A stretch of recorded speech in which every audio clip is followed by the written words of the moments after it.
Labdien! Šodien pie mums viesojas rakstnieks, dzejnieks, arī makšķernieks, sabiedriskais inspektors. Bijušais sabiedriskais inspektors Andris Akmentiņš. Esiet sveicināti mājīgajā Katara studijā un parunāsim par mūsu iemīļoto tēmu, man iemīļoto tēmu, par jautājumu par zivīm, par upēm, par malzvejniecību un citiem jautājumiem, kas pagadīsies pa ceļam. Jā, par būšanu dabā arī, tas sanāk, jā, un tās attiecības ar cilvēkiem un zivīm. Un šķiet, ka es biju sabiedriskais inspektors no 6 gadus oficiālos. Es biju inspektors, varētu būt no 12. līdz 18. gadam, un tad es nepagarināju tālāk to apliecību. Bet es arī mazāk esmu upēs, un tur vecums un trūcīga pārtika un dažādi iemesli var būt, jā. Bet tas informācijas daudzums ir milzīgs, kas man ir, un kaut kā es to laukumu pārskatu, un arī vēsturiskā, tā kā ar tādu rakstnieku acī, ka arī bijis ir svarīgi it kā paralēli rakstīt grāmatu par to, un tie piedzīvojumi, un kaut kādi tipāži un notikumi, tas ir diezgan tāda nopietna bagāža, un man liels prieks, ka tu to dari, un ka es varu kaut ko pastāstīt un tā. Bet laikam es sākšu ar mazo ievadu par to, ka, manuprāt, tāda psihiski normāla makšķernieka vispār nav. Arī es nonācu tajā sabiedriskajā darbībā, vienkārši kā ļoti aktīvs makšķernieks, un man kādreiz pietika ar dažām reizēm gadā, tādām skaistām, bet acīm redzot, strādājot stingru režīmu reklāmas aģentūrā vēl Rīgā, tā 1-2 reizes nedēļā tāds režīms, ka tā ir vajadzīga, ir kaut kāda brīvības pasaule, un tad arī pamazām tas makšķerēšanas praktiskums es jūtu, ka es kļūstu fiziski gudrāks kaut ko ar rokām izdarīt un tā.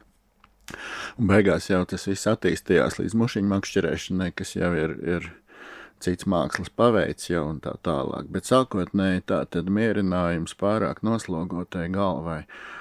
Un tad simboliski man šķiet, ka sajust, ko nezinām zem redzamās ūdens virsmas. Simboliski zivs tiek izvilkta gluži tā kā ideja no zemapziņas. Tu gan salīdzināji tikko tā. Tur tas ir, es domāju.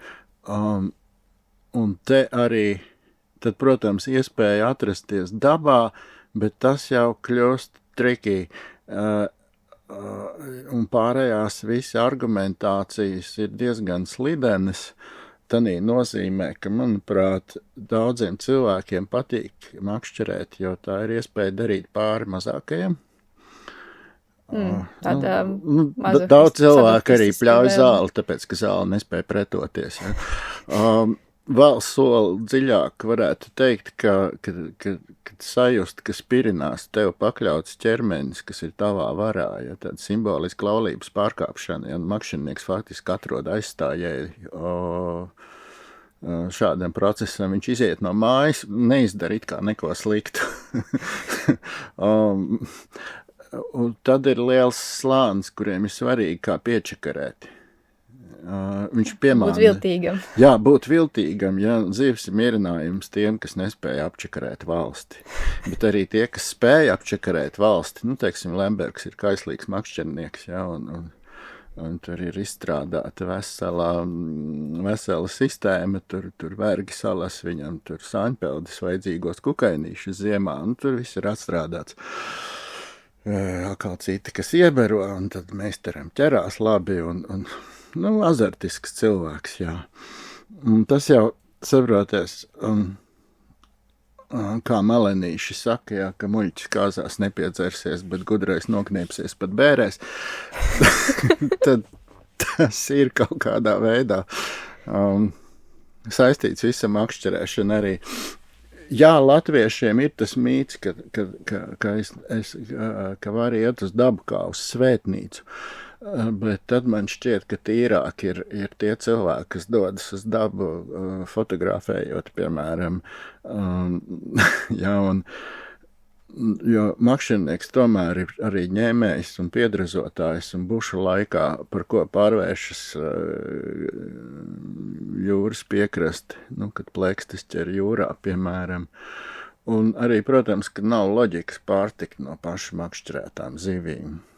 Tas neatmaksājās degvielu, jo mēs dzīvojam tādā kapitālisma un piedāvājumu uzplaukumu laikmetā, lai kur tu pagrieztos, kurā virzienā ir sazarots piedāvājums. Nu jā. Un man ļoti atvēra acis Kasmu ciema apmeklējums Igaunijā, kas tur vīri noslīpēja Krišjāņu Valdemāra idejas līdz pilnībai, un jau 19. gadsimtā saprata, ka zivi ir par maz, lai viņi sev pabarotu. Un tad viņi sāka būvēt kuģus. Un viņiem ir tas Kasmu muzejs, var aizbraukt ciemos. Kurā vietā tas apmēram? Tas ir ziemeļ augšā, uz Nārvas pusi no Tallinas. Viens no ziemeļu, visziemeļnieciskākajiem galiem, tāds raks, kur ir Kasmu, tur ir rakstnieku māja. Es braucu atpūsties un arī drusku paķēru zivtiņas no lāčiem izvairoties. Un tur ir muzejs, un viņiem tas Krišjāns Valdemārs ir tāds kā guru, bet viņi izdarīja daudz prātīgāk. Un mēs aizvien vēl tā kā pukstam, tikko satika kaimiņu zvejnieku, viņš pukst, ka Eiropa viņam tūlīt atkal aizlieks ķert kaut kādas zivis, bet prāti pietrūkst saprast, ka tas ļoti skaists salīdzinājums ir tas, ka runājot, it sevišķi par cēlo zivi, kas ir lasis, tad dabiskā laša laikam pasaulē pietiek mēnesim. Tik, cik mēs viņu apēdam pasaulē visi kopā, to sarkano gaļiņu smuki izskatās, tad mums pietiek dabiskās zivs mēnesim. Un tad viss, tas apjoms. Jā, un tad vēl ir šitie, kas grib to zivu mocīt. Tas ir tāds stāvoklis, kur, un tad ir pieredums un vēsturiski ejot atpakaļ, tad pārējot pamazām uz malu zvejniecības saknēm. Es domāju, ka liela daļa ir, galvenokārt, jā, tas ir cilvēks ņēmējs, cilvēks pārtikas sagādātājs, cilvēks, kas ņem no dabas, cilvēks, kas izmanto dabu. Un tur ir arī skaisti novirzieni savā indiāņu laikā. Ja tu izņem zivi no aprites, tu viņai saki paldies, tavs pienākums ir viņu sagatavot maksimāli garšīgākajā veidā, izmantot pēc iespējas maksimāli, pat kaltēju vēdzeļādes, priekš ar kaut kādu blociņu vāku ideju, jo vēdzeļāde ir ļoti skaista āda un ļoti labi izmantojama un nav divu vienādu. Tā kā zutenis. Jā, zušādas maki, un tas viss tur varētu, bet tas, protams, ir drusku vaiprātīgi mūsdienās un tā. Tur ir tāda skaista novirziena, bet vairāk, tas, ko mēs redzam raidījumos, ļoti daudz, kas ir vienkārši tāda bagāta zēna izklaidi, tur laivas, motori, rīki un... Bet tiem jau parasti ir arī tās atļaujas, ne? Jā, atļauj biznes un visur, kur pagriezies, tur ir tas biznes, bet mums vēl klāt Latvijā, man liekas, ir asinīs palicis tāds simtgadīgs funktieris, ka tie ūdeņi pieder baronam, viņš ir svešais un dabiski ir. Bet dabīgā lietu kārtība ir, ka ūdenim, un ka es esmu ūdenim tuvāk. Un tā ir mana zeme savā ziņā. Lai gan tā ir barona zeme, ja, bet es tur nevaru iet un tā. Un malu zvejniecību, nu tā teiksim, es Ezeriņa romānu, kad rakstīju, tad es atradu, ja, kā Ezeriņa tēvs, paralēli bija ļoti kaislīgs malu zvejnieks. Bet tieši malu zvejnieks. Tieši malu zvejnieks, jo viņš it kā tā kā pieskatīja to ezeru, bet patiesībā viņš tur klusām apgādāja ciemā, ja, ka viņš ir ciemā kaut kāds apgādnieks, ja, viņam ir nozīme, viņš ir svarīgs, viņš arī drusku tā kā apčakarē, ja, viņš drusku arī tā kā protestē pret padomju varu vai tobrīd pret vācu varu, ja, un padomju laikā mēs arī varējām šādā veidā,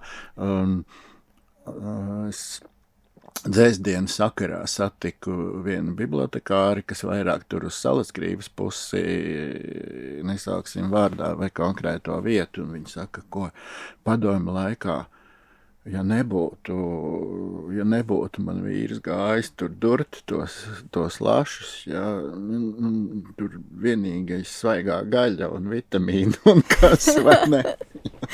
Tur pilnīgi cits tas pretestības aspekts arī izdzīvošanas, ja, nu, kādi mums bija tie padomju laikā, tie pārtikas veikali, un nu, ka tur ir, mēs nogalinot zivi, tā kā labojam kaut kādu vēsturisku netaisnību. Un tas ir tāds, nu, satiekot tādas lauku onkas, kuriem ir, nu, tas viens uzreiz jāpārlekšas tādu nu, galēji ekstrēmu piemēru, ka, nu jā, tev pretī stāv 70-gadīgs lauku onka, viņš vicina rokā kaut ko, kas atgādina beisbolu vāli, patiesībā tas ir nogriezts airgals, tur ir iesieta aukliņa, un tas viss viņam ap roku, un tas rokā kamera, es viņu filmēju, un viņš saka tanī brīdī, tu nedrīksti mani filmēt! un nu, viss, kas ir bijis, visādi šāvieni gaisā ir bijuši, Turpin pretoties viņiem.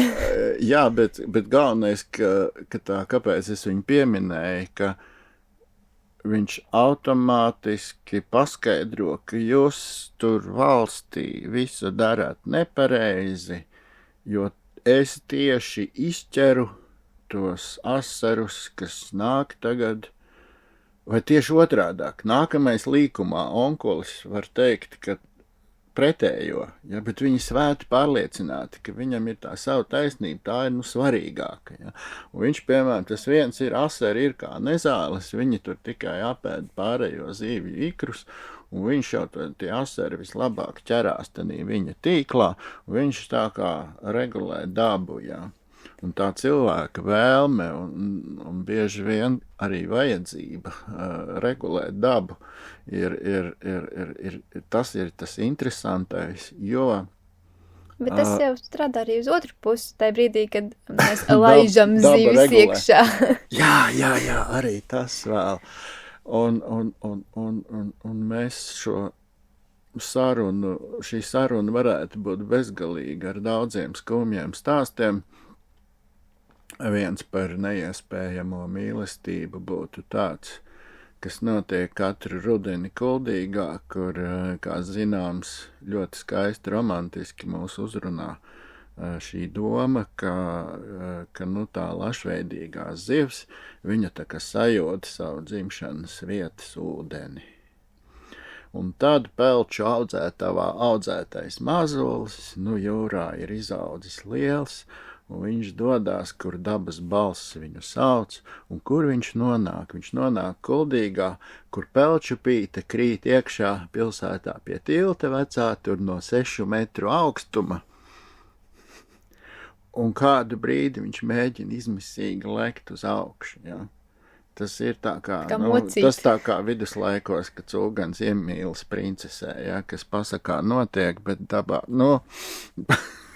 Tas nav, un tad vai viņi mēģina... Bet tas notiek, ja? Jā, tad viņi mēģina vai tanī posmā, un tad tur, protams, atkal patērētāji arī ir... tas ir būtiski pilsētā, Jā, un tur visu varētu izgaismot, salikt kameras un faktiski nosargāt visu, tur būtu vienkārši, vajadzētu drusku vairāk saspringt, bet, protams, ka tas prasa lielāku resursu. Lūk, un šī te dabas balss un skaistums un bezjēdzīgums vienlaikus jā, tas būtu kā Liliputam iemīlēties TTT meitenē. Tur paralēli šausmīgi daudz un skaists. Un tā sajūta, bet ejot pamazām iekšā tā vēsturiski, tad kā mēs nonācām līdz sabiedrisko inspektoru darbībai, mēs nonācām atsaucoties tādam projektam, kas bija miljons foreļu atgriešanās, kur laida foreļus visā Latvijā, foreļu mazuļus, bet viņi vēlējās, lai pretī ir biedrība, kas saņem tos zivi mazuļus un kaut kādos reģionos. Un mēs bijām, mēs izveidojām tādu biedrību faktiski, lai saņemtu tos mazuļus. Biedrība nosaucās Ventspils makšķernieku klubs, un mēs likāmies, ka tanī brīdī man bija milzīgs dzīvē uzrāviens. Es biju no jauna atrētņa pārvērties par laimīgi aprecējušos dviņu tēti un pēkšņi man sākās tā kā otra dzīve un likās, ka ir 18 gadi un viss tikai sākās. Un būtībā es diezgan aizrautīgi to visu ņēmu un mēs gājām it kā loģiski un to upi mēs sākām pieskatīt. Un tad arī, izbaudīt to, ka negaidot. Pirmais mūsu lielais atklājums bija nārsta strauti. Ka ir galīgi mazi strauti, kuros pēkšņi parādās zivis, kuru garums ir lielāks par tā strauta platumu. Un pēkšņi kaut kāds tas superstrauts bija tā, ka 300 metri ar šo strautu ir vienkārši uzbērsti tādos vaļņos. No zivīm. Un tur, vienkārši apmēram 300 metru garumā, metru plats grāvītis, kur vienkārši notiek pasaka. Un tas ir labi, jo lielākā upē lielāki ienaidnieki. Tur mazulītis var padzīvot tādā mazā strautiņā, un viņi tur neviens viņu tā vēl neaiztiek. Lielajā upē jau tur ir stāv rindā, vai ne? Un kas tikai tur nav, kad padzīvo kopā. Un tad es sajūtu to, ka var dzīvot kopā ar upi. Un vienlaicīgi tagad, kad tas periods ir beidzies, es sapratu, ka tomēr tā staigāšana pa upi bija arī tāds sēru periods. Lēni izskanoši, ka vienlaikus es kā tur jauna ģimene un viss tā tālāk, bet ka man iet arī sēras vēl, un ka tur upē es varu tā kā atgūties no visas iepriekšējās dzīves patiesībā. Nārsta strauti, vispār kā izskatās nārsts. Šis skats, ka tu ieraugi to lielo zivi, un ka tu ieraugi viņas to līgano kustību kopā ar to ūdens skaņu, tā ir mūzika, un tu pēkšņi ieraugi, kā tieši zivs pagriežās pa 90 grādiem, un tad veic to spēcīgu āstas kustību, kā tiek sadzīta tā berze, kur tad mamma var tad atspiesties par to malu un izspiest tos ikrus laukā. Izmasēt sevi, jā. Un tieši tas grieziens, sākumā tu neredzi to zivi, Bet te viņi pagriežās tā mugura. Un viņi ir pa 90 grādiem. Spīdīgi. Viņi ir tā kā uz sāniem nogulusies, tie spīdīgie sāni. Man ir tādi video no pirmajām reizēm, un tas laikam stāv kaut kur turpat blakus, kā tīņu vecumā plika meiteni ieraudzīt. Tas pat ir pat pirmatnīgāk nedaudz. Tas tāds pirmais pārsteigums. Nu, un tad nākamais mirklis bija kaut kāds, man liekas, 18. novembra rīts. Es eju pa upi, un es saprotu, ka tā ir, kaut kādā mērā mana upe, jā. Un atkal tas, jā. Tāpat kā tam vecajam zvejniekam. Jā, tā ir mana upe, un pēkšņi tur ir tīkls, un tīklā spirinās jau lielā zivs. Un kāds tur ir ielicis to tīklu. Un tur radās, pēkšņi sāk zvanīt, tās nonāk līdz telefonam, sazvana kaut kāda inspektora, kas tur ir sirmgalvis, kurš ir pamodināts 18. novembra rītā, kurš saka, kas vispār zvaka? Izvāc tak to tīklu laukā un liecies tak tu mierā. Un tas ir apmēram tā. Un jā, mēs soli pa solim mēs sākām saprast to realitāti. It sevišķi Ventspils novads ir tāds, kur ir ļoti daudz upju, ne viss pat ir sarakstos, ka tā zivju kustība, viņa ir daudzveidīga, daudz vairāk viņu ir un neparastās vietās, un kaut kādi vietējie varbūt zina, kas tur sēž pie sava mazās traumes, viņš zina par viņu ļoti labi kaut ko, bet tas kopējais apjoms ir pasakains, kas sāk, faktiski tajos pirmajos gados es faktiski, man bija arī tāds klusām mērķis, faktiski esmu nogājis visas upes, kas ir, tādas pašas mazākās, tur dižgrāvis varbūt ir kaut kādi fragmenti, kaut kādi posmi, bet, tā pamatā es esmu izgājis visas, cik vien viņas ir, jā. Tas bija vēl pat daudz gājienu, pat vēl bija pirms biedrības, man bija tas dzinulis tur vazāties. Tā kā, jā, un izpētīt. Un tad, lūk, ar šo, tu saproti, ka to tīklu un visādi tur murdu un tradicionāli tad pie mājas, kādreiz tas ir bijis atļauts. Jā. Tas kādreiz pat ir bijis atļauts, un tas arī ir atmiņā. Ka juridiski, es sēžu, man ir tā lauka māja pie tās upes, ka es tur varu kaut ko ielikt, ka man pienākās. Bet attiecībā uz lašiem jau tādas loģikas nav. Un turklāt vēl klimats, jā, un te sākās skumjas. Jo diemžēl, ūdens temperatūrai ceļoties, tas areāls, viņš tā kā strauji var sarukt. Un Ventā, es faktiski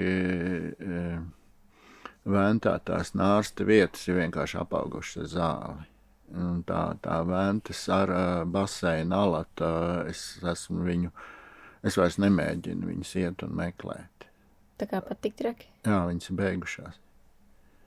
Bet tas ir arī tā kā dēļ tā ūdens līmeņa, dēļ lauksaimniecības.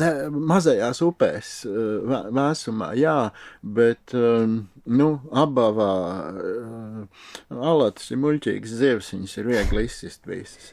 Ja tu saproti principu, kā viņas medī, tad tu faktiski vari nocelt visu rindu, kas tur atrodas. Un pietiek ar daži zinātāji, kas arī to zina, un ja tu liec viss ķeselē, tad tur vienkārši beidzās. Un nākamais ir, barības vielas ūdenī, lauksaimniecība, bet arī klimats, un foreles, redz, migrē. Un forele, tā pati strauta forele tur laikam vienā gēnā mazliet ir kaut kāds klikšķis, un viņš pārceļās uz jūru un kļūst par jūras foreli. Un ar tiem ir viss kārtībā. Viņi jūrā, viņi atnāk jau rudenī atpakaļ, un viņas faktiski varētu kaut kā brīvāk makšķerēt. Viņi ir diezgan padaudz, mums ir tā laša sāpe. Bet es jau tā kā palēcu pa priekšu, un tad mēs sapratām, ka valsts netiek līdz mazām upēm vispār. Ir tās lielās, ir tās kampaņas, ir kaut kādi tur licenzēti apskatītie posmi, ir kaut kādas organizācijas, kas tā kā darbojās, ir kaut kādi traki sabiedriskie inspektori. Viens vispār Latvijā, nesaukšu vārdā, bija fenomenāls, kas saprata, ka viņam vienkārši patīk ķert cilvēkus. Un viņš nerealizējies policists. Jā, viņš ir laikam pat strādājis kādu brīdi par policistu. Vai neaizgājis pensijā, bet tā doma, ka viņam asinīs, viņam mašīnā tā starp citu ir trepītas tālskatis tur, ka viņš var uztaisīt. Jebkurā brīdī braucot pa Latviju, viņš var apstāties, uztaisīt slēpni un 2 diennaktis vaktēt kaut kādu onkuli, un tas ir, redziet, tā arī ir daba, Tas ir līdzīgi, kā tur kaut kāds gepards lēnām zogās klāt stirniņai, Un tādi cilvēki jau ir, ļoti maz Latvijā. Es tādu tikai vienu saticis, kas ir pilnīgi unikāls piemērs. Un tad soli pa solim mēs nonācām līdz tam, ka jāpamēģina, jākļūst par sabiedrisko inspektoru, lai pieskatītu to savu upi. Bet kā ir ar sabiedriskiem inspektoriem? Tā kustība kā tāda, kad viņi apmēram ir sākusies? To Māris Solti zinās, paprasi viņam, paaicina noteikti arī viņu. Man liekas, ka kādreiz makšķernieku asociācijas laikos kāds vai Zīvi fondā kāds vienkārši nejauši bija ieteicies, tā ļaujam viņiem. Un tā bija arī uztaisīts.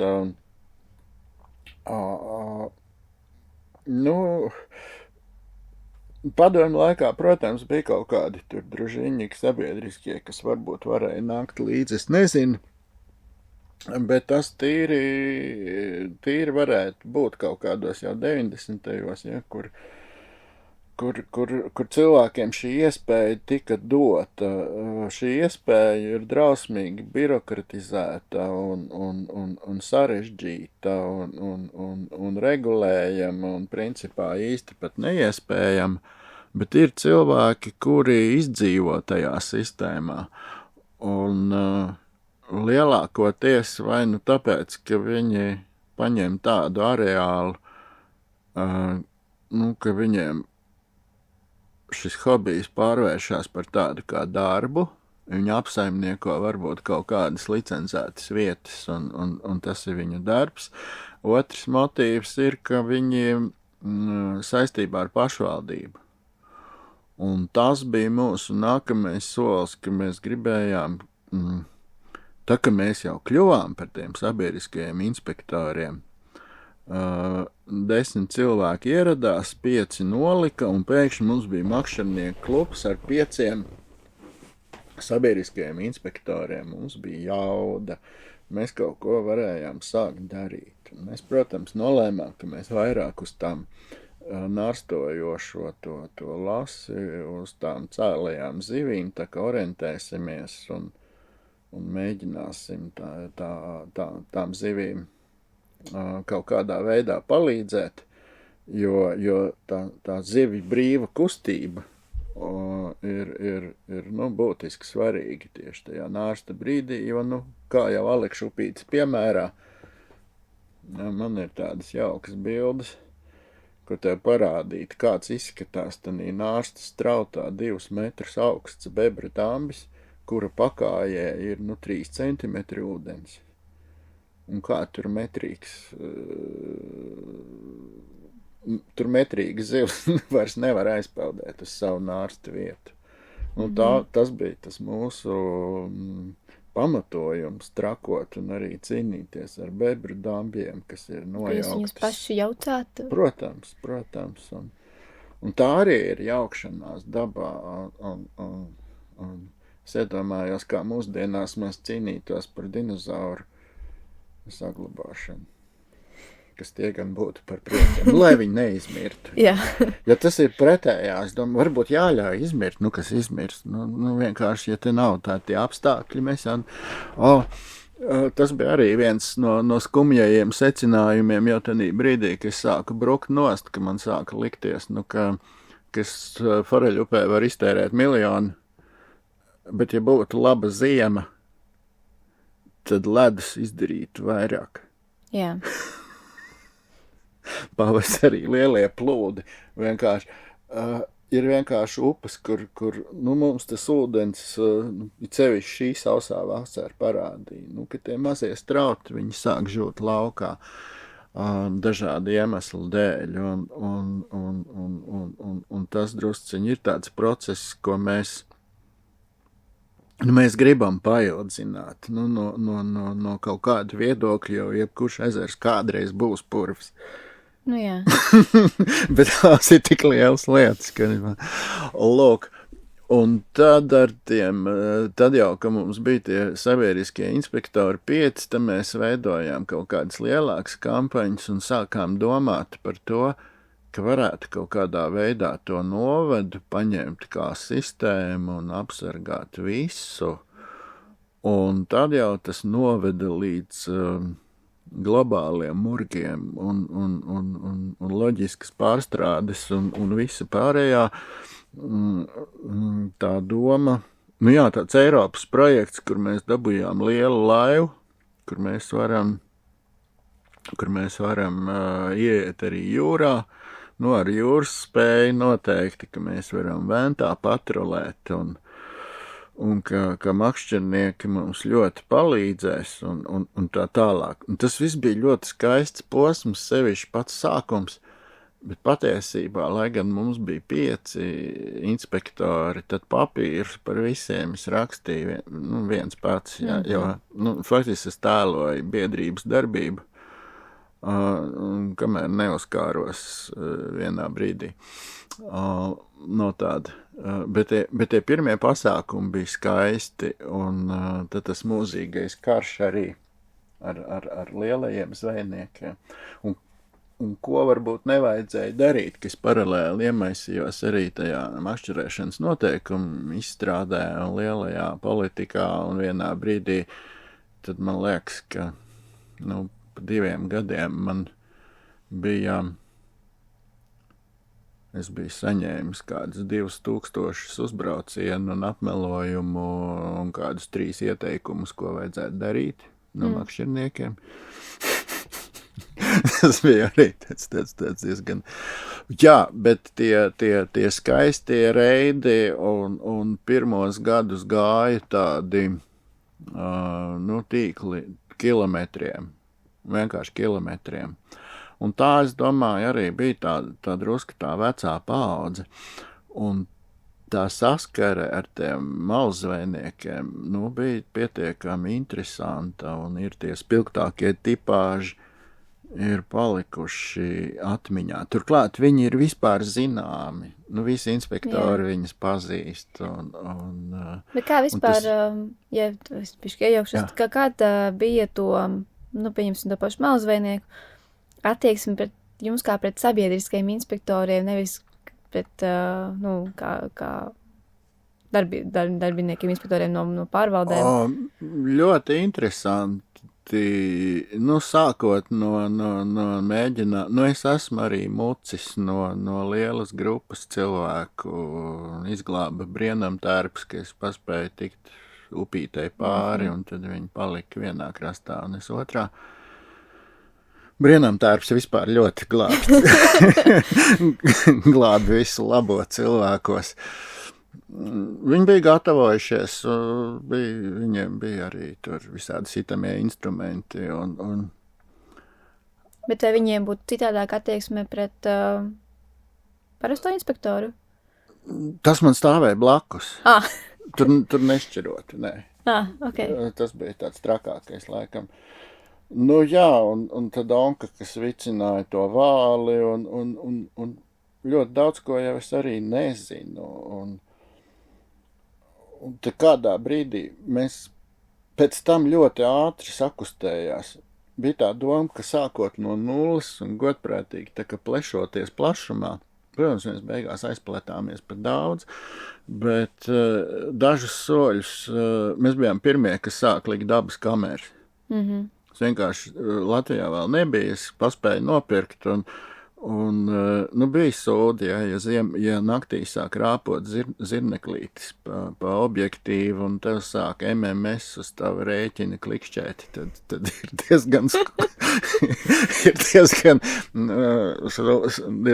diezgan švaka ar budžetu. Ja, es drosmīgos mīnusos vispār tādā laikā dzīvoju un tas arī bija tur viens fakts, ja, ka es sapratu, vienā brīdī 18. gadā es sāku maksāt nodokļus, kļuvu par šito pašnodarbināto.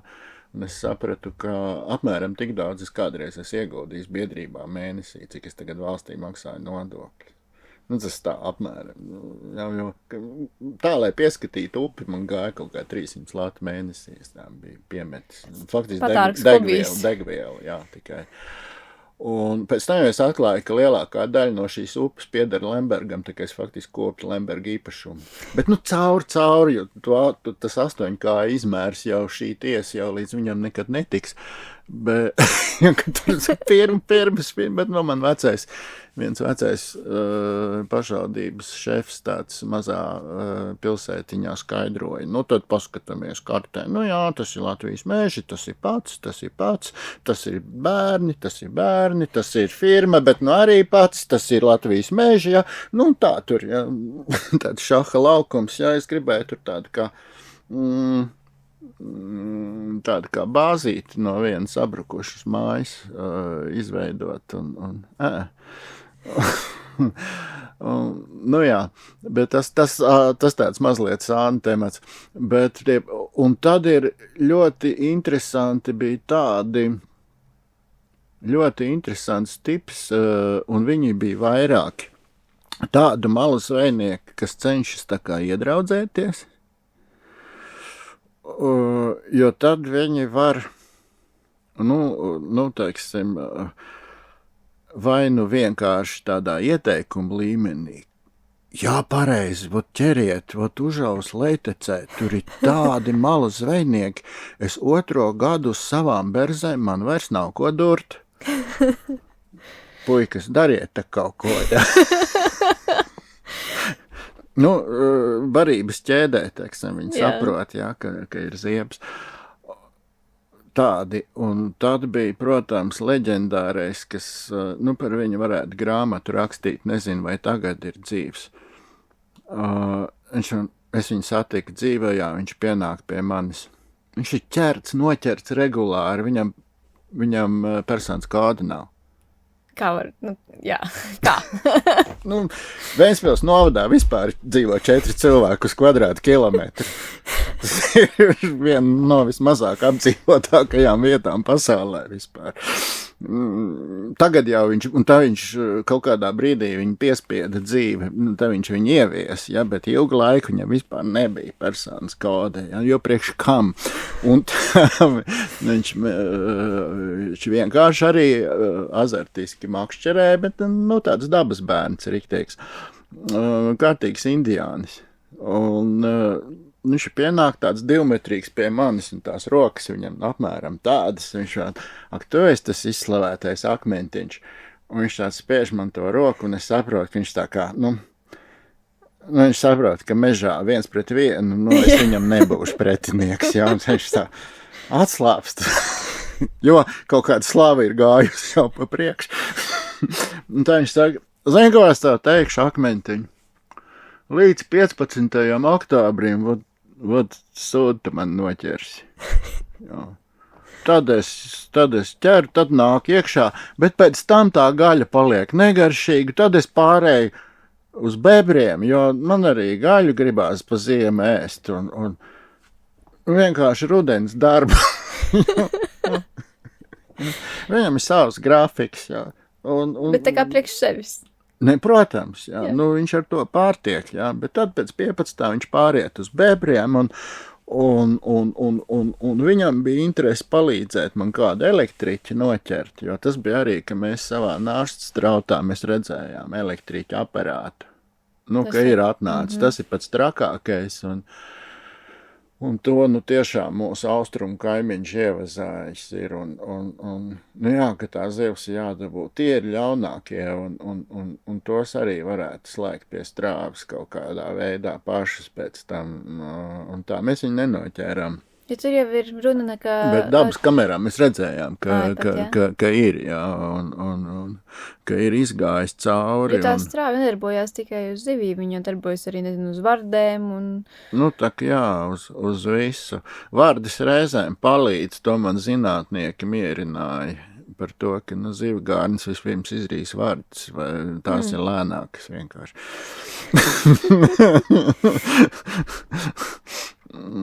Salīdzināt ar forelēm. Un, nu jā, tie daudzie soļi, kā pieskatīt un kā darīt. Jā, nu, lūk, tie draudzīgie vai tādi, kas ir uz sadarbību, vienkārši arī drusciņi grib tā kā ar konkurentiem cīnīties. Un tad parādījās arī man tāds palīgs, kurš bija gatavs iet, un ar viņu ventā mēs vienmēr atradām ļoti daudz tīklus. Viņš zināja, kur iet. Viņš vienkārši zināja, kurš liek kurā naktī, un man palika nenoslēgti rēķini, jo tie cilvēki, viņi arī iet, viņiem ir savs grafiks, nu līdzīgi kā daba, tur saule lec, tur tikos un tikos, ja, tad... Es tikko dzirdēju tieši stāstu par... mauzvejnieku, kurš iet katru vakaru pēc panorāmas.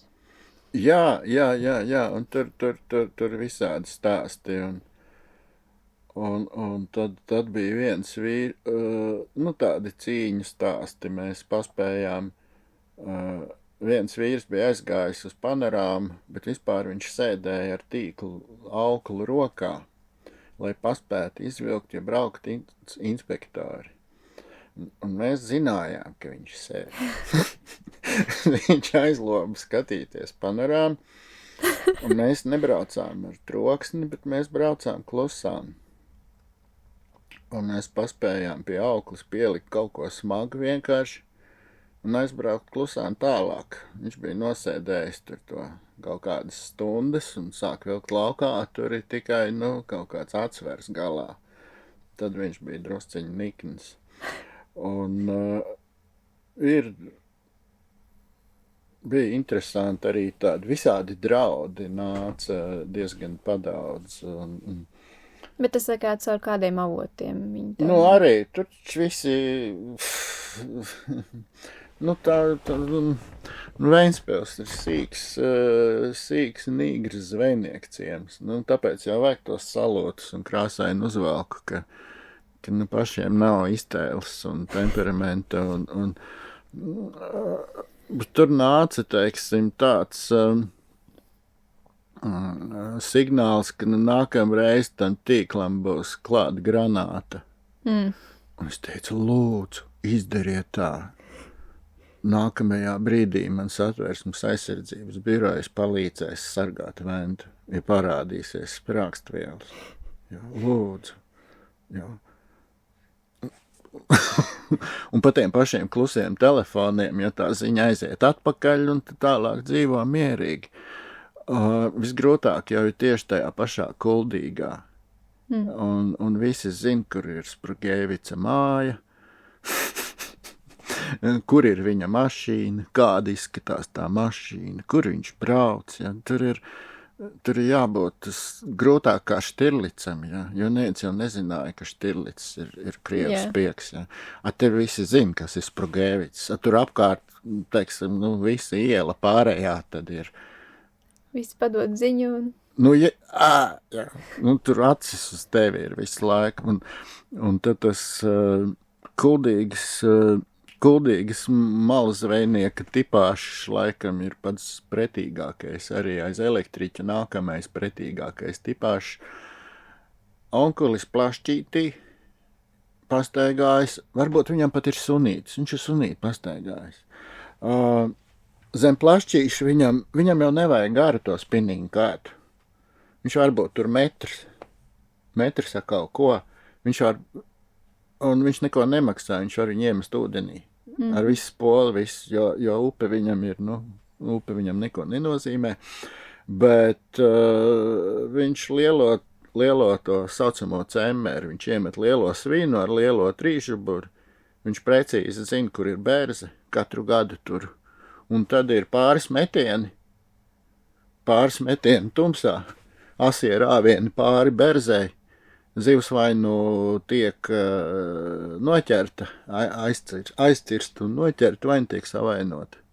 Un tad viņš iet mājās, balso par Šleseru, dzied korī, ir latvieti, bet, tas tipāšs ir kaut kas pretīgs. Viņi grūti noķert, mēs bijām pat viņu aplenkuši. Mēs viņu tumsā nepamanījām. Mēs nesapratām, ka viņš tik ātri beigs. Viņš bija ātrs tomēr. Nē, saproties, viņam nevajag, viņš jau tur nestāv tā kā makšķernieks. Viņš iemet 3 reizes, te nav šodien, labi, pofīgi, rīt būs. Mēs tā, kur viņš palika? Un viņš jau pēkšņi mums garām. Jo viņam nevajag daudz. Ja kas tur gaismas, lai viņas noķert, un turklāt, lai viņas pareizi juridiski noķert. Jā, ar pierādījumiem, ar visu. Tas ir sarežģīti un tā. Un jau uz beigu galu, tas, ko mums izdevās, tagad, kad tas viss ir beidzies un uz to var tā atskatīties, tad tas mans viedoklis ir, ka pat Ventspils makšķernieku klubs, piemēram, turpina darboties, tagad ir nodibinājies, tā kā pāreģistrējies, un tas viņa eksistences pamats varbūt būs ilgtspējīgāks. Tur vienkārši ir čaļi, kas apsaimnieko laivbūdus. Normāli džeki, malzvejnieki, viss pēc kārtas. Vienkārši ir laivbūdus, kaut kas viņus apsaimnieko. Viss. Ir biedrība. Laivbūdus ir Ventspilī, Ventspils makšķernieku klubs. Tad tas ir visiem saprotamāks formāts tagad. Bet te ir jāpiemina USMA, ka USMA ir tomēr Latvijā unikāls un potenciāli bagātīgs ezers, bet apzvejots un malzvejnieku nomocīts arī. Un tas, ko mums izdevās iekustināt, izrādījās ilgspējīgāk, jo vienā brīdī es sāku virzīties uz to, ka kā sabiedriskais es nevaru, man ir rokas pa īsām, ka tā varētu būt kaut kāda novada ūdeņu apsaimniekošanas aģentūra vai kaut kas tāds. Līdzīgi kā ir Alūksnē, bet tāda kā Gaujā veidojās. Tā kā pašvaldības? Es esmu, kopā ar pašvaldībām tajos ūdeņos Gaujas ilgtspējīgā tā biedrība, kas tagad rīkojās pilnīgi pareizi tur, sākot ar maziem strautiem, ar nārsta vietām tur, tad tālāk pašā upē tiek pieskatīts, tas cikls, ka tiek arī dabiskais lasi mēģina, tā saucamais Jāņa lasis, kas vispār ieskrien jau vasaras sākumā, tik negaidītās vietās, pēkšņi negaidītos laikos var ieraudzīt to, ko kādreiz daži sauc par izlūkiem, ka ienāk tā vasaras zivs arī, kas nemaz nav maza. Un to tomēr,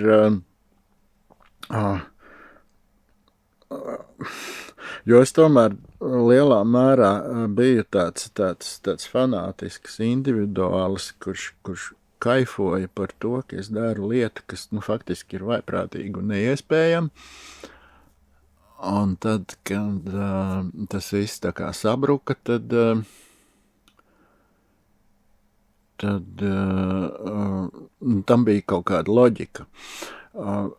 bet piemēram, tā pati pašvaldība, ar kur es tagad domāju sadarboties, viņi, lai apietu mani, viņi iekustināja Usmas-Krastas, kas bija tā kā kādreiz dibināta nosprāgusi biedrība, un izrādījās, ka viņi ir dzīvot spējīgi, un ka viņiem ir, jo tajā biedrībā ir visi tie, kas ir apkārt, un tie pietiekami turīgi cilvēki. Jā. Visas tās viesnīcas, viesunami un vispārējie. Un viņi saprot, ka ezerā būs resursi, tad viņu bizness attīstīsies. Un līdz ar to tur ir daudz lielāka jauda, daudz vairāk cilvēks var kaut ko izdarīt, daudz lielāki tie pamats uzrakstīt tos projektus. Nu, tur cilvēkam ir, kas sargā Usmu, ir normāla pašvaldības alga. Viņš tur nemēģina par savu naudu kopt Lemberga upi, ja. bet viņam ir tā kā pašvaldības alga un ir vēl cilvēki, kas ir patiešām turīgi, un viņiem ir arī brīvais laiks.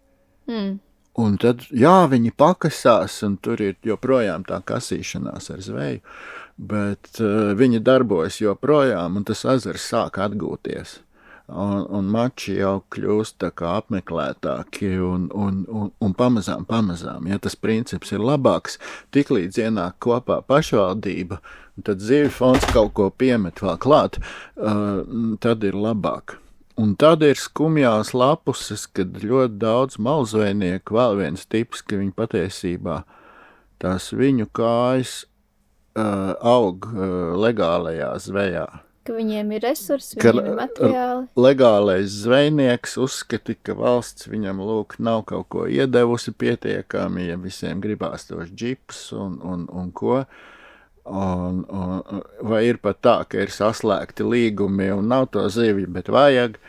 Un tur ir sevišķi ar nēģiem ir šitais. Jā, es esmu dzirdējusi. Ja ir līgums par nēģiem, tad tu viņus uzpirksi vēl kaut kur. Tas ir pieņems un nodotu biorāpu, jā? Nē, nu kā, ja tev ir ar Maksimu, ja tev ir Maksimai jāiedod daudzums, un tur ir, ja tu neiedod, tad tev ir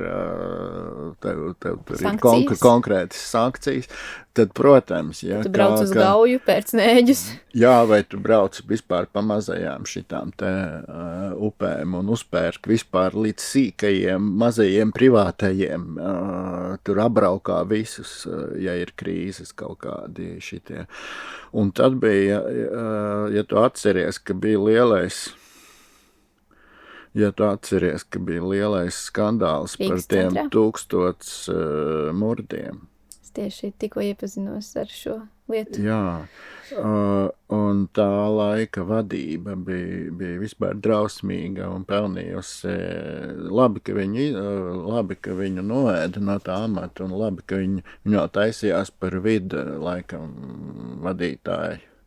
Bet nē, bagātiem cilvēkiem ir tā, ka viņiem liekas, ka viņi ir arī gudri. Bet tas nekorelē vienmēr. Un pēc visa šī skandāla tie kaut kādā veidā tiem zvejniekiem tie murdi tika atdoti. Bet tā darbība tur kaut kā vai saruka vai bija jāsamazina. Viņi pārdeva rojniekiem tos murdus. Tālāk, jā. Jā. Pēc mēneša tie murdi bija Ventā. Bet nelegāli. Nelegāli. Un nebija pat novāktas tā. Nu kā te mēs zinājām? Birciņas, jā. Birciņas nebija novāktas, jā. Vienkārši nogriez viņas. Jā. Nē, bet tas ir saproties, tur ir. Jā, un kad saprot to sistēmas smirdīgumu kopumā, ka tur, ka vecajam inspektoram jau Ventas krastā jau ir konkrētā vietā atstāts šņabītis. Viņš brauc pārbaudīt, un tad viņš paņem to šņabīti un iedzert. Un tad šito vietu apbraukt. Bet tā arī ir daba. uztver to cilvēka daba. Cilvēki, jā, tā vispār ir, katrs veido tās savas izdzīvošanas stratēģijas. Un tas ir drausmīgi, un ar tām pašām dabas kamerām arī bija, ka mūs mēģināja, bija sūdzības jau sarakstīts iepriekš, bija skaidrs, ka būs provokācija, un iekšējā balss pateica, ka Andri tagad 5 no rīta neej gulēti, bet es uzrakstīju to ziņojumu. Tas ziņojums bija ātrāk. Paspēj. Jā, es paspēju pirmais aizsūtīt savu paskaidrojumu un tā. Un tad viens no tiem zvejniekiem, kas tur arī to lietu bīdīja, pēc tam viens zvejnieks uzlika dabas kameru pie sava murda un atklāja, ka tas ir otrs zvejnieks, kas čakarē viņu murdus. Nevis Ventspils makšķernieku lops. Tad viņi tā kā viens otru arī sabotē. Jā, viņi vēl arī čakarē tādā veidā. Jo, protams, ka tas ir, izsīkstošais resurss, un tur ir tā cīņa. Lūk, mēs droši vien, ka esam norunājuši gan arī jau stundu, bet tagad es ātri apskatīšos, ko. Un tā problēma ir tā, ka kādā brīdī ar šo aizraujoties un cīnoties, un tu saproti, ka kaut kas arī galgalī slims ir, un tu nonāc līdz galgalim, un ar spiegu metodēm tu tagad nonāc, un tas bija tāds klasisks stāsts.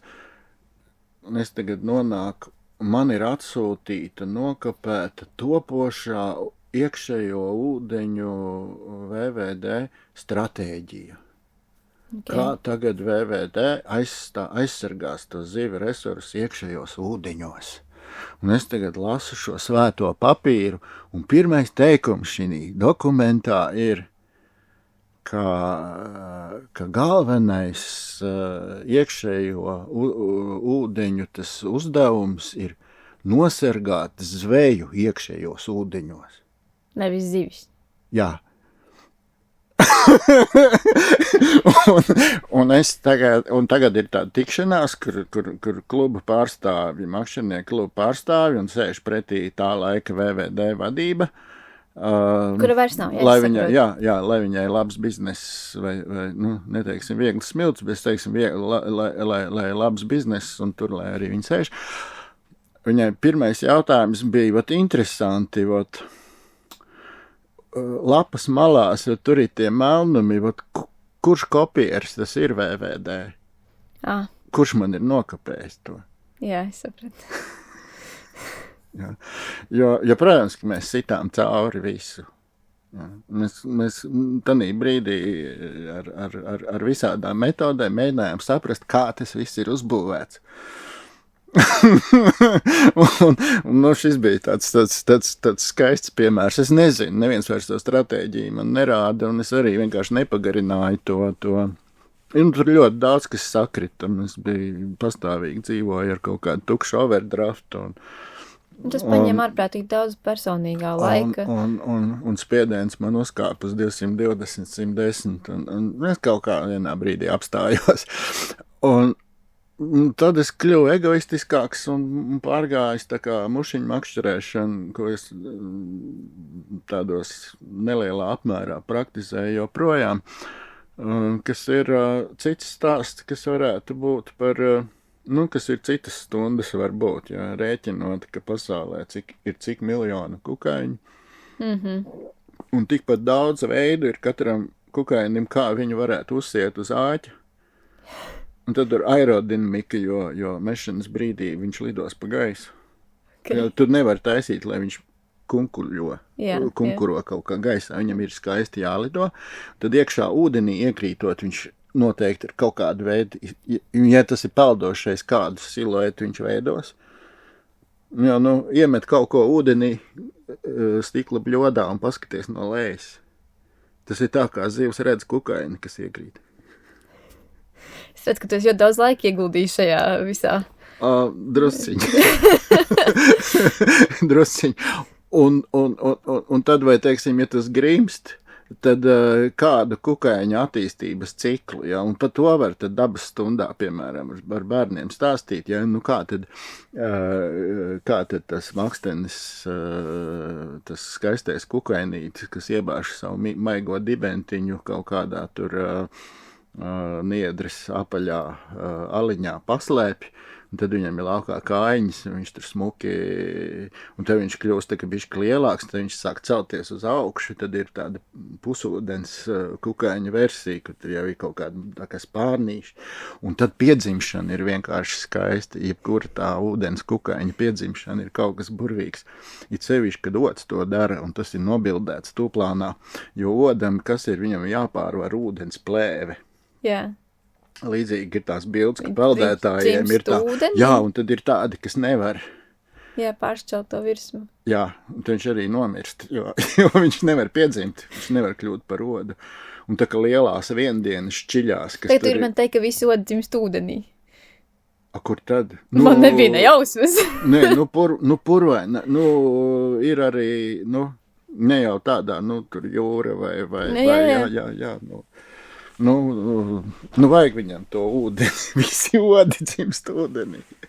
Tas ir man pilnīgs jaunums, es šobrīd sēžu ar lielām acīm. Lido ods no tā brīža, ka viņš acitās pret ūdeni vai mitrumu kaut kādā tur rāvā vai kur, viņš iedēst ar dupsi, un tas arī ir zivs, varbūt tur vaktē to brīdi. Viņš arī ieber to oliņu, tā oliņa nogrimst, un tur tad viņa tur uzturās, un tad tur rodās tas. Principā tas, ko es dzirdu... Tur ir milzīgs stāsts uz vairākām stundām, un katrā tajā stadijā tu vari uzsiet piedāvājumu, kas atbilst. Tur vai mazai zivtiņai, vai šim kukainim, vai šim nimfas stadijā. Tev ir jākļūst par mākslinieku, lai to darītu. Nē, jautājums, kad godīgāk būtu...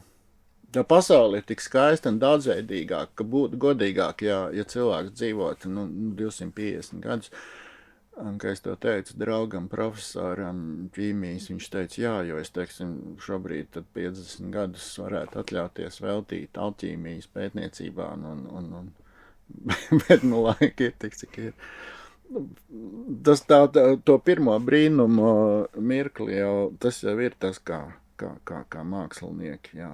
Kā mākslinieki to redz.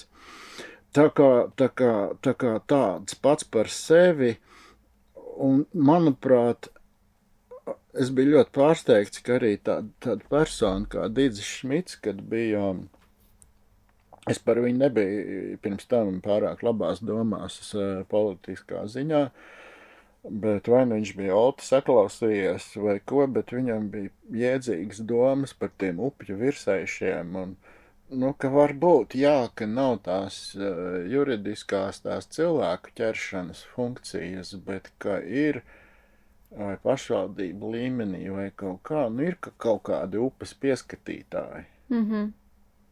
Bet kāda ir viņa pamatfunkcija tad? Būt pie upes šad un tad. Būt klāt. Tas jau vien dod. Ja tu esi klāt un tu skaties, tas nozīmē, ka kāds jau neatnāks un neieliks to tīklu. Viens no baisākajiem spēkiem pasaulē un arī vissvarīgākajiem spēkiem pasaulē tā ir klātbūtne. Jā. Jo, tu var ļoti daudz ko gribēt, bet jo tā klātiena viņa arī pierāda, ka lietas notiek citādāk. Pēkšņi klātbūtni, tu paver kromus un tava acis priekšā melnais stārķis arī nēģis no upes, jā. Skaisti. Tas par ne... un, jā, tas kaut kāds, bet tas tak ir, jā. Vai, vēl, kad es tā vairāk makšķerēju, tad ir man dzimšanas diena, ko man šī upe uzdāvinās. Tieši kura upe, un es izdomāju, kura upe, un es aizbraucu, un man ir 3 zivis, vietējā forele, jūras forele, un lasītis, un visi, protams, virs 50 centimetri. Visi tiek smuki atlaisti, Un arī redz tā laišana, ka... Vai prasīt, ja tu tā kā, bieži tā atlaišana tā kā ir? Uz cēlo zivi pamatā. Ot, jā, es visu laiku gribu pajautāt, cēlā zivs, no kurienes šis formulējums? Tas, man liekas, ir tās padomju laikā iegājies, ka forelisti ir kaut kādi snobiskāki, augstvērtīgāki makšķernieki par citiem, ka tev jābūt drusku gudrākam. Pats makšķernieks tā kā. Jā, ka pats makšķernieks drusciņ tā kā. Tas, es domāju, arī tas inventārs tur ir specifiskāks un jābrauc kaut kur tālu pa Latviju, ir jāzina vietas, tā ir kaut kāda kasta tomēr, un, kad katram nesaka vispār, kur var noķert, un ka tas tā iegājies, jā, bet viņa ir, cēla no tāda viedokļa, ka viņa ir reta. Nav arī divu vienādu, tie strauti foreļi, tie sāni, viņi ir visdažādākie, un te sākās, ja, ka pēc likuma es tā kā varu paņemt kādu zivi, tad es visticamāk ņemšu, kāpēc nē, ja, kāpēc mānīties, vai nekā, pasakām upē paldies, izdarām upē kaut ko labu un, nogaršojam to ražu, kaut galā esam gaļēdāji. Bet tad tiešām ir ļoti rūpīgi un garšīgi jābūt. Nenormāli daudz pienākumu pēc tam tad ir. Tad mēs visticamāk izvēlamies nepārāk izteikti krāsojumu. Mēs ņemam papu, papam garāk knābs. Jā, un redz, jā, ka mēs tā kā tās mammītes, mēs tā kā saudzējam, jā, jo arī tas ir redzams nārstā, jā, ka ir tā mammīte, un tad tur apkārt ir tādi mazāki lielāki, viņi tur grūstās par uzmanību, vai ne? Bet tas nozīmē, ka kaut kāda svarīga matriarchāts vieta, es domāju, forelēm ir matriarchāts. Forelēm, jā, es domāju par makšķerniekiem, tā kā tas ētikas kodeks kaut kāds ir. Viņš ir nerakstīts, ir arī rakstītie kaut kādi, un viņus jau var mēģināt iedzīvināt, bet, galvenais jau viņus uzrakstīt un izplatīt, un katrs jau var uzrakstīt savu, un tad viņus salīdzināt. Ir kaut kādi nerakstītie likumi, kaut kādi kā klejo apkārt. Jā. Kaut kādi, jā, mēs arī reiz uzrakstījām tādas makšķernieku biedrību kaut kādus tos principus, un tā makšķerēšana jau attīstās. Jau pat karpu ķērājiem dīķī mačos ir jau, viņi uzpilina zāles āķa vietai jau speciālas, un tā kā, lai nopērts, jā, speciāli, ja, kur tu... Lai viņai nesāp? Jā, dezinficē, lai, jo ūdens ir tāda vide, un tas stāsts, ka man šobrīd, teiksim, redzēt Facebookā cilvēku ar zivi paceltu rokās, tas man sāpina. Ka viņš lepojās ar to? Nē, gluži vai kādā ziņā? Paskaidro. Es esmu pārstājis fotografēt tās zivis tādā veidā. Sākot ar to, ka vertikāli ceļot lielo līdeku, viņai vēda ir trūci, un viņi pat atlaižot, var neizdzīvot. Bet varētu būt, ka tā kā nav vienkārši zināšana par to, vai... To arī, jā, protams, var saudzīgi iecelt, jā, un tā, bet tur arī stāsts ir par, forelēm vispār, jā, tas arī ir tas, kas makšķerniekiem varbūt nav jaunums baigi īpaši, bet kādreiz bija. Tu padomā, ka tā forele, viņai aktīvais ūdens temperatūra, kad viņa kustās puslīdz un jūtās labi, tie griesti kaut kur ir pie 14-15 grādiem. Ventā mēs peldamies, cik ir 18-20 jūlija vidū pie 35 grādiem. Ir tik silts ūdens? Labi, nē, gaiss, kad 35, tad kāds ir, bedrēs, protams, apakšā, vai ne, ventā arī foreli nedzīvo, viņi mazā upīta avoti, un viņi meklē, protams, ēnu un kaut ko tādu. Un tad cilvēka ķermeņa temperatūra ir kāda? 36. Aha. Tas, ka tu viņu sažņaudz rokā, jau viņai ir apdegums būtībā. Jā. Mazums vāka tā viela, kas ļauj viņai slīdēt pa ūdeni, Kas nozīmē, ka arī tu viņu nobersi. Ka arī tā noķeršana, nofotografējos, palaiž atpakaļ, dara lielu traumu ziviju, jebkurā gadījumā. Var gadīties, jā. Nu, faktiski, vai nu es viņu ceļu un fotografēju un ēdu, vai man visi āķi ir bezatskabergi. Jā. Mačos, tā kā sporta āķi, ka tu vienkārši viņu aizķiksē, bet tad jau arī var mušot bez āķa, skaiti kontaktus. Bet šis ar līdakām, starp citu, baigi labi strādā, jo es nejaušu to atklāju. Cilvēks iet uz priekšu, un tad ir tīkliņi ar speciālu materiālu, kas mazāk bojā, viņi ir dārgāki, protams, jo mums jau viss caur kapitālismu attīstās uz priekšu. Tad tagad ir tīkliņa materiāli speciāli, ja tās vannītes lielai karpai, lai viņu tā kā celtu, vai ne? Lielai karpai var žaunas saspiest, ja, un traumēt. Nemākulīgi aiztiekot, ja, piemēram, tur, un pamazām tam attīstoties līdzi nāk arī tirgus izstrādā risinājums, ja, un tas ir smieklīgi diezgan. Pagāj, kaut kāds valdziņš nojuka tam jautājumam. Par to ētiku, ja? Jā, tie bija tie piemēri par teiksim, saudzīgu izturēšanos, vai, teiksim, to gatavošanas, to izvēli. Un tad būtībā, tad tādu zivi, es jau velkot zinu, ka es viņu neņemšu. Es viņu pievelku pie krasta vai pie laivas, un tad es viņu arī neceļu ārā. Ja, jo tas ego, ka man tagad vajag ielikt Facebookā noteikti, ja, ka es esmu vīrietis, kas var kaut ko noķert. Nosvērt vēl cik. Jā, un tas arī, piemēram, ja ka Ostupe, slavena upe kādreiz sevišķi padomju laikā, viņa bija, tāda, tur posmus sauca šifrēt.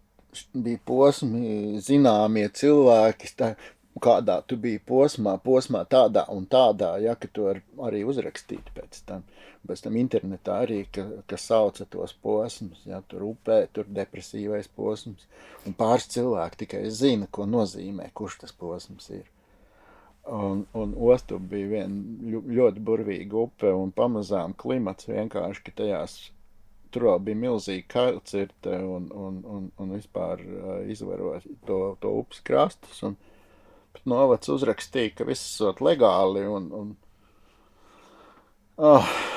jā, labi, tas bija skumjās tēmas, bet arī tīri klimatiski tajās vietās, kur kādreiz bija lielās foreles, tu met, un tur ķeras balties sapali, un es tādu vienu noķeru izmēru, otru izmēru, un saprotu, tas ir Latvijas rekords.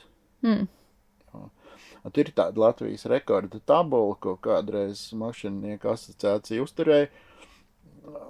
Varbūt viņi pat kaut kur vēl pastāv, varbūt žurnālā Copas lietas vai kur, bet tā tabula ir vienkārši zaudējusi jēgu. Jo? Bezjēdzīgi. Pašas pamatos jau tur liela jēga no tā nav. Jā, tad es gribētu iet vēsturē kā lielākā baltā sapala noķērējis. Acīm redzot, kādam tas ir svarīgi, klimata un upes apsaimniekošanas summa ir tāda, ka viņš ir izaudzis abnormāls vienkārši lielāks nekā viņa suga ir pieradusi. Viņš vienkārši pats nesaprot, kā tas varēja gadīties. Ja? Vienkārši ir tāda apstākļa, un viņš tagad ir izaudzis kā riktīgs klocis, kā parastais sapals. Ja? un tā sajūta ir debīla.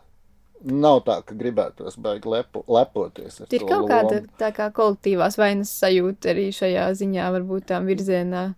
Individuāli, es domāju, katrs to kaut kā pārdzīvo un atrod to savu veidu. Vai arī neliekas zinis, tas jau ir tā vispārēji, stulbums sargā. Jā, protams, visās jomās. Stulbums sargā un tā. Un cilvēkiem katram ir tā sava gradācija, ja, jo tad beigās Un tu intuitīvi saproti, ka, nu, tad beigās vai tu nemakšķerē vispār, vai tu makšķerē, nu, tad tas ir kaut kāds svētceļojums. Vai, piemēram, nu, tādā azarta pēc, tagad ļoti populāri ir tie ārējā dīķu mači, kur ķer kaut kāds mazas forelītes un skaita, un tas viss ir tāds kontrolēts stadions vienkārši. Un tāds tur tas... Dīķis kā sport, nu, kā biljardi bārs. Tas kontakts ar dabu tur nulle ir tā kā lielos vilcienos. Jā, tur ir sportiskums, ātri mānekļi, jo zināms, kas ir svarīgi saprast, ka zivis, nu, tiklīdz tur lielās zivju inventāra firmas katru gadu, viņi vispirms ieliek upē to savu katalogu, un tad ir tā, ka tos sezonas uz tiem tikai ķeras vislabāk. Nu, jā. Izklāt pēc konspirācijas teorijas. Jā, bet tas tā ir reāli. Un no otra gala es esmu drīzāk cilvēks, kurš Alūksnes ezerā bija šitais vienu brīdi, kaut kādus gadus 20, visi makšķerēja ar zaļām gumijas zivīm ar oranžām galvām. Vienkārši tāds Alūksnes standarts, ka uz to ķeras. Un beigās man sāk likties, ka vienkārši tās līdakas jau viņām ģenētiski jau veidojās atmiņa, ka tā ir tāda stulba zivs, kurai ir āķis iekšā un no kuras sāp rīkli pēc tam. Nu, tās, kas izdzīvo, vienkārši atcerās, ka šito sugu nevajag.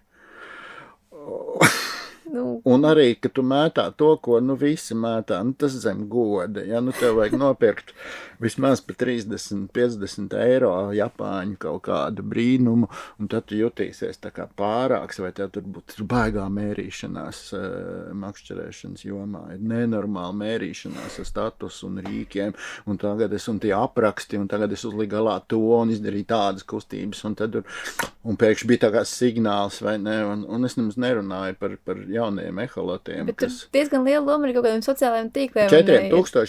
4000 apmēram naudiņās es varu uzlikt 2 ekrānus, ar kuriem es tad ekrānā piesitu, kurā punktā man jābūt, tad ar kājas regulēju daudzstaru eholotu.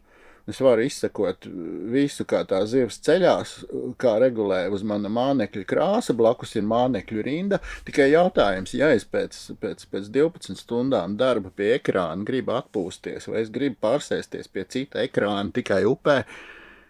Nu, kur pazūd tā jēga, vai ne? Nu, jā, tā tehnoloģija... Bet ir, kas to dara? Jā. Ne, tur ir interesanti, un tie nav rūpnieciskie. Tas procents, kas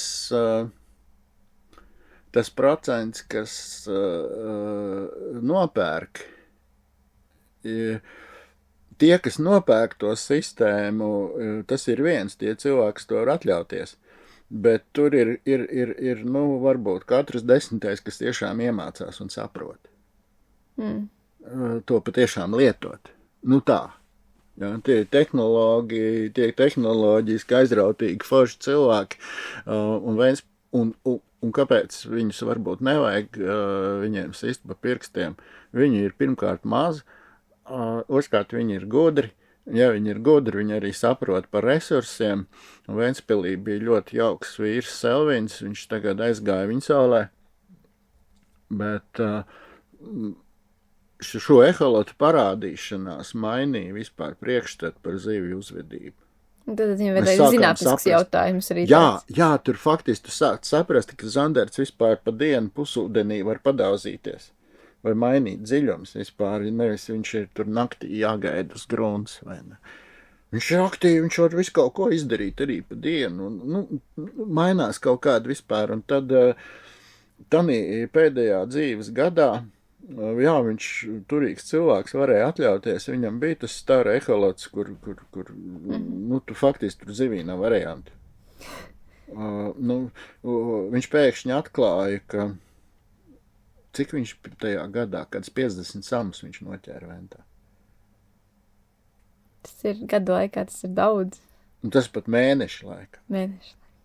Nu, ja viņš es nestāvēju klāt, nezinu, vai viņš kaut ko paturēja, bet Pirms tam Sams bija tāda leģenda, tur tajās mājās dzīvo onkulis, kurš reiz esot noķēris 12 kilogramu sāmu.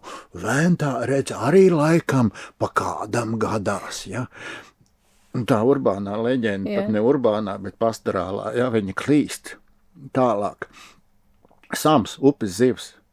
Viņam pilnīgi normāli tur būt, un tur ir nenormāls lērums ar viņiem patiesībā. Bet, konkrētās bedrēs. Un tā kā līdz tam brīdim, kamēr atkal neuzrodās sistēmā kaut kāds fašists, kurš teiksim, var izkalpēt samus tak. Un mēs varam, mums tehnoloģiski, ja mēs vairs neķeram, tā kā kādreiz bija bērnībā, ka ir ar tēti kopā jāpamostas agri, jāiet par asainu zāli, un tādi ķersies zivis. Mēs noķeram jebkurā diennakts laikā, piedāvājot zivī to, ko viņi tanī diennakts laikā. Mums ir paņēmieni pasīvai zivī. Tas ir tas dīvaini, kad no vienas puses varētu domāt, ka tieši zveja, makšķerēšana un zveja zivju iegūšana ir tāds ļoti mūžsens arots, kur dzīvsiem gadu tūkstošiem nodrošinājusi ēdienreiz. Cilvēkiem varētu domāt, ka tā ir tā lieta, ko cilvēks ir izpratis, tā kā iepazinis dabā, vai ne? Bet izrādās, ka mēs varam vēl vairāk to izdarīt, vēl vairāk iepazīt. Varam, tur viss attīstās, tur viss iet uz priekšu. Un jautājums, cik gribās tam sekot? Es vairs neskatos uz kaut kādiem zīmoliem, kas man šķūnī ir par rokai. Es paņemu, un tas smalkums nav vairs tik... Šogad es gāju pēc nestartēju Latvijas čempionātā mušiņu makšķerēšanā, bet es sekoju, tā kā tur zēniem iet, un es nevaru izkāpulēt tur līgatnes posmā, tur gājas krastā, tur tie posmi un diezgan strauji jānomainās, man arī pirms tam bija drusku grūti. Tagad man galīgi grūti būtu, es nevarētu nemaz iziet. Un tā es šogad izlaižu, bet es ceru, tā kā tur atgriezties. Un arī šogad mēs komanda aizbrauca uz pasaules čempionu un palika pēdējā vietā, bet guva mācību, un atkal kaut kas tur ir citādāk, un iet uz priekšu, un ir atkal ko pārdomāt, un ir noskatījušies cilvēki, un arī materiāli, ķīmiski attīstās, piemēram, pēdējā gadā, kad es startēju, man trāpījās, un man ir 0,1 milimetra aukla, ja, kas tur kilogramu. Un es vienīgā zivs, bet tā bija arī labi, jo ar vienu zivu tādā brīdī varēja kaut ko jau sasniegt, ka tu vispār tiec pie kādas zivs, ja, jo iepriekšējā naktī bija notikusi avārija, ka ir mega milzīgs viendieņu izlidojums, un visur gar krastu ir tā kā saucamie spinneri mētājas. Un kas ir spinneri, tā kā čaula no kukaiņa, vai nomirušas tagad, nomirušu viendieņu tagad, zins, klājiens. Viņam dzīves. Spinneri mētājās, jā. Bet tas ir 10 kilometru gar upi. Tur rēķini, kā tās zivis tur lejā. Tur visi sēž tādi, saproties, pēkšņi šitādiem vēderiem, un viņām ir pāri pa galvu, viņām neko nevajag no tevis. Jā. Un tad uzkabināt,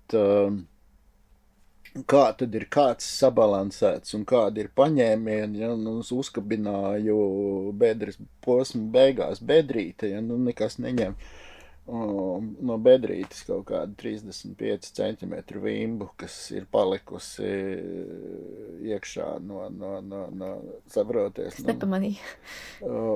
Kas ir tā kā, vimbas jau migrē, vai ne, arī, un nāk tā kā panārstot bišķīt mums, un tā mums ir tā lidojošās vimbas kuldīgā un tā.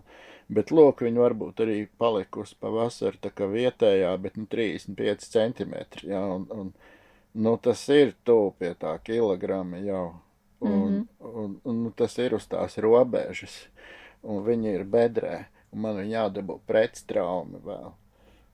Un, jā, un ir kaut kāds 15-20 minūtes, te vienkārši, kas ir forši tajā mušiņu makšķerēšanā, nu, ka tu vari, te faktiski ir aukla un zivs, un tad tas, faktiski tas kāds tur ļurinās, viņš vairāk tā kā strādā tā kā amortizators, un tad lēnām viņu mēģina tā kā vadīt, un tad tur sākās, ja tur staipīgie posmi kaut kādi, tur šoklīderi un vēl, jauni termini, valoda faktiski pat nepaspēja līdzi tam, kas tur notiek.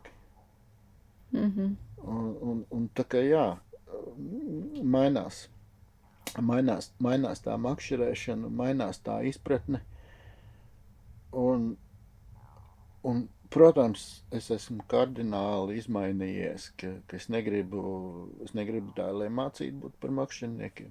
Viņiem arī nav interese? Nē, mēs pie dīķa savus līnīšus ķeram. Man ir beidzot savs dīķis, un turpat nārsto līņi, kas ir vispār labs rādītājs, ka viņi iznārsto. Pirmā gadā uzreiz hops līņi nonārstojuši. Ķerās pat uz slieku, uz pludiņa, tādi 3 centimetrīgi. Un bērniem prieks, jā, bet vairāk tas stāsts par atrašanos. Jā, drīzāk par tiem kukaiņiem man patīk stāstīt un par tādām lietām. Par tiem lielajiem procesiem, vai mazajiem, kurus mēs neredzam ar atveru. Jā, ka tas ir tāds, nu jā, katram ir tas savs ceļš, un šajā posmā es tā kā labāk atgriežos, es labāk atgriežos pie pludiņu makšķeres, ka var, teiksim, uz viņu pat īpaši neskatīties. Ja? Bet tad atkal, kāpēc tad vajag to makšķeri? Nu, tad sēdi tāpatās un izbaudi, ja?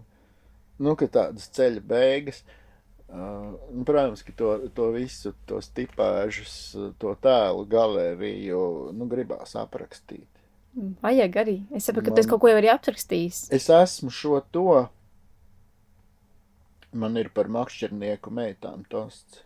Ka makšķernieka meitas ir vienīgā makšķernieku cerība, nu, vispār kādreiz aprecēties. Nu, tāda sieviete, kas jau no mazām bērnu dienām ir pieradusi pie sliekām leduskapī. Ka var pēkšņi uz sviesta redzēt kaut ko, kas rāpo, jo tas ir tur baigi, tur priekšsīm labs. Un man viens mīļš stāsts, ko es gribu uzrakstīt, kad 2 veči pārdzerās vēdzelēs un ka viņas nozog marsieši un aizved uz lielo visuma tiesu nu, jums taču bija ar naftu pielādēta zemeslode, nu, jums vajadzēja tur x stundā nostāties planēta parādē. Kur jūs bijāt? Nu, jā, un tad tā skaidrošanās, ka viņi saprot, ka tā nafta tiek pumpēta, lai pārvietotos pa to zemi. Tur ir tāds autosacīgs, kur brauc vienkārši uz riņķi.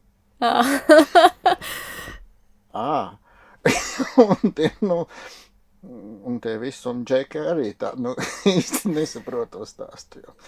Nu, un tad pamošanās, protams, pie upes no rīta, nu, arī tādi vaiprātīgi stāsti, jo, protams, ka ir arī pie upes, nu, tiek arī plostots šad un tad, un vienbrīd tas vēdzeļu posms, man patika tā kā sākumā attīstīties tā, ka es notēmēju uz vienas zivs sugu, te es izpētu, te es sajūtu to viņas stāstu, te es varu pāriet uz citu sugu.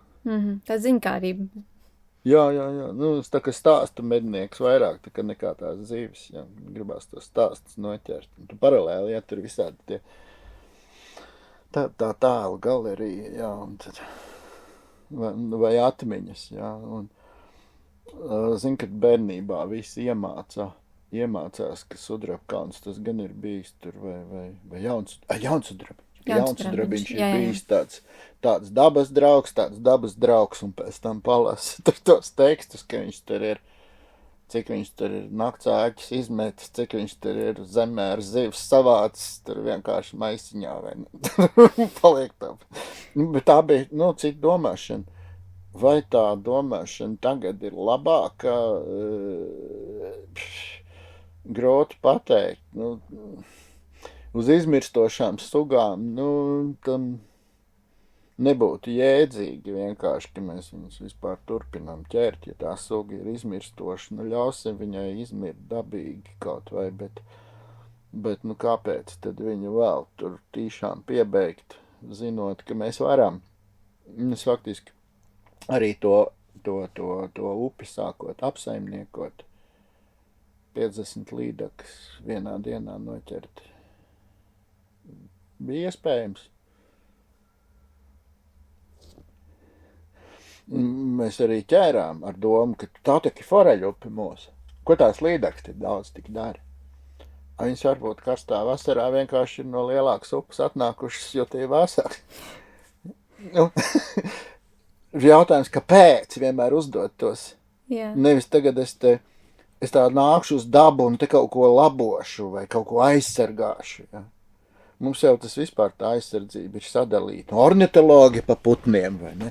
Un tad ir purvu fani, kuriem, bebri ir svētā govs, vai ne? Lai gan viņi ir kādi 100,000 pa daudz. Jā. Bet, redz, kā Skotijā tur mēģina atjaunot bebru populāciju. Jau. Mēs arī mēģinājām. Pa labi sanāca beiglam. Dabīgi, viņam nav dabiskā ienaidnieka. Jā. Izņemot mūs, bet mēs esam slinki. Var cekot, ka mums tā uzmanība ir fragmentāra, nav sistēmiski bieži vien, un tad varbūt arī, vai nelīst uzreiz ar risinājumu, vai tiešām būt klāt un apskatīties vairāk, kas notika, un arī visu laiku domāt kaut kādus jautājumus. Kāpēc tā notika? Vai, teiksim, redz, cik interesanti notika? Un man tie dabas kameru vērojumi, tur burvīgs, tur viss kas ir. Ir dzīvnieki, kas mūk, kas jūt viņas. Kameras? Jā. Kāds uz viņu skatās? Jā. Bebram nepatīk kameras. Bebru grūti dabūt kamerā. Vismaz pēc maniem novērojumiem, bet gārnis un poze. Ir tāda pozeri, jā. Kur viņš prāt, kas tas tāds varbūt ir, jā. Un ja tu palaid baumu un reāli, ja malzvejnieks zina, ka ir 3 kameras upē, viņi tak dažas dienas meklē tās kameras. Un tad viņi ir nodarbināti. Jā. Lūk, redz? Tā, mēs esam izgājuši cauri ļoti tādam stāstam, es pat teiktu, par to, kas notiek uz upes. Kas notiek uz upes, šajā gadījumā konkrēti mums vairāk sanāca varbūt par Kurzemi, par Kurzemes upēm. Bet es domāju, ka tas sāks baigi neatšķirās. Saproti, es novēlu ikvienam cilvēkam, redzēt, kā, piedzimst ots, piemēram. Un pārvarot to ūdens plēvi. Viņam, tas ir līdzīgi, jā, kā pirmajā seksā, ja viņam ir jātiek cauri, un tad viņš dzīvos. Un tur ir tik daudz līdzību un paralēļu, faktiski, jebkur, kur tu nonāc, tu tā dzīvība tā arī radusies tajā ūdenī. Un tad cilvēki saka, kur man aizbraukt, jo pie mums nekas interesants nenotiek. Pasēd, apskaties, tur grīšļi aug, ļoti interesanti, viņi aug patiesībā. Kas sāk iedziļināties, un protams, tā ir kaut kāda vaiprāta fāze arī manā gadījumā. Tas jau nav nekāds ideāls, kas visiem būtu jādara. Bet jā, un pie Daugavas problēmas, ja tur, kamēr būs Daugava, tikmēr būs Daugavas problēma, un mēs arī, es domāju, tie pamatprincipi un tie maliķu tipāži un kā mēs ejam un ko varētu tur darīt. ka viņi tāpatās ir, un viņi ir līdzīgi, un viņi arī attīstās līdzīgi. Un, vēl mazliet plusos, un te tāpatās būs 3 metri ūdens plusā, tā kā, un tad problēmas ar zivju resursiem nebūs. Nebūs zivju, ja? Nebūs, kā? Pa Čakielu peldēs. Ja Čakielā būs 3 metri ūdens, piemēram, ja? Labi, es sapratu. Mums nebūs problēma zivju resursiem. Daba visu paņem ātri apakaļ, ja vajag. Tā kā tas tāds interesants punkts, no kā skatīties uz globālo sasilšanu, kad mēs nevis uz to, kad mēs esam izraisījuši, bet uz veidu, kā daba paņem apakaļ. Jā. Mās, ka šīs nots mēs arī varam pabeigt. Nē, bet tas jau nav galējā patiesība, man vai sazvērestības teorija, es vienkārši grozu monētu. Jā. Es nezinu, kur es apstāšos, bet ir arī otra puse. Jā. Atnāks lielie plūdi un būs daudz zivju. Vai mēs te būsim, jā. Paldies Andrim Akmentiņam. Mums tikšanos nākamajā reizē.